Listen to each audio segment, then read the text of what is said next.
Welcome to రావు గారి ఇల్లు. ఆలు కుర్మా అండి ఇది. అన్నం చపాతీ పుల్కాల్లోకి చాలా బాగుంటుందండి ఈ కూర. ఈ టేస్టీ కర్రీ ఎలా చేయాలో చూపిస్తానండి. చూడండి, 1/2 కిలో బంగాళదుంపలను 5 నిమిషాలు ఉడికించి పై పొట్టు తీసేసి ఇలా చిన్న ముక్కలుగా కట్ చేసుకోవాలి.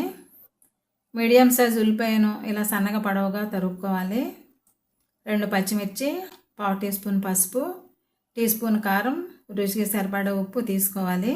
తాలింపులోకి 1 యాలక, 1 లవంగం, చిన్న ముక్క దాల్చిన చెక్క తీసుకోవాలి.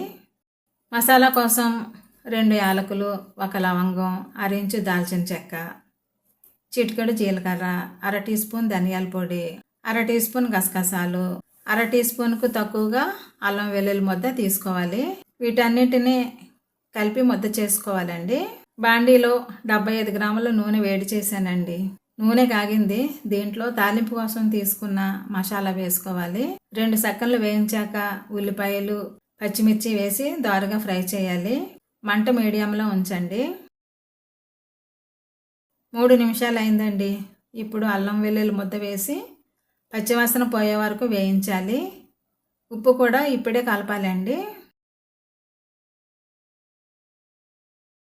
చూడండి, అల్లం వెల్లుల్లి పేస్ట్ పచ్చివాసన పోయింది.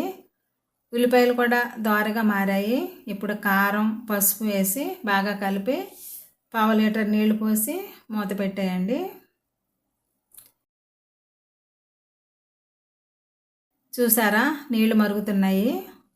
ఇప్పుడు ఆలు ముక్కలు కూడా కలిపి మూత పెట్టి 3 నిమిషాలు ఉడికించాలి.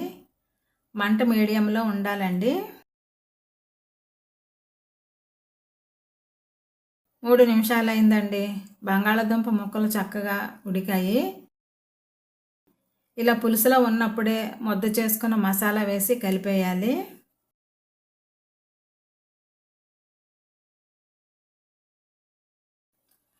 మంట సిమ్లో ఉంచి 5 నిమిషాలు ఉడికించుకోవాలి. కొంచెం కొత్తిమీర కూడా కలిపి మూత పెట్టేయండి.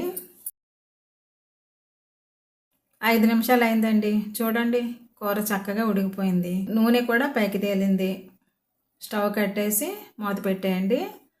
2 నిమిషాలు ఇలాగే వదిలేసి తర్వాత వడ్డించుకోవచ్చు. ఆలు కుర్మా చాలా బాగా కుదిరిందండి. రుచి అయితే ఇంకా బాగుంది. ఈ కుర్మా అన్నం, చపాతీ, రోటీల్లోకి చాలా బాగుంటుందండి. బగారా, బిర్యానీలతో పాటు వడ్డించవచ్చు. నేనైతే వైట్ రైస్, చపాతీతో వడ్డించానండి. మీరు కూడా ఈ టేస్టీ కుర్మా ట్రై చేయండి. ఇంట్లో వాళ్ళకు వడ్డించండి.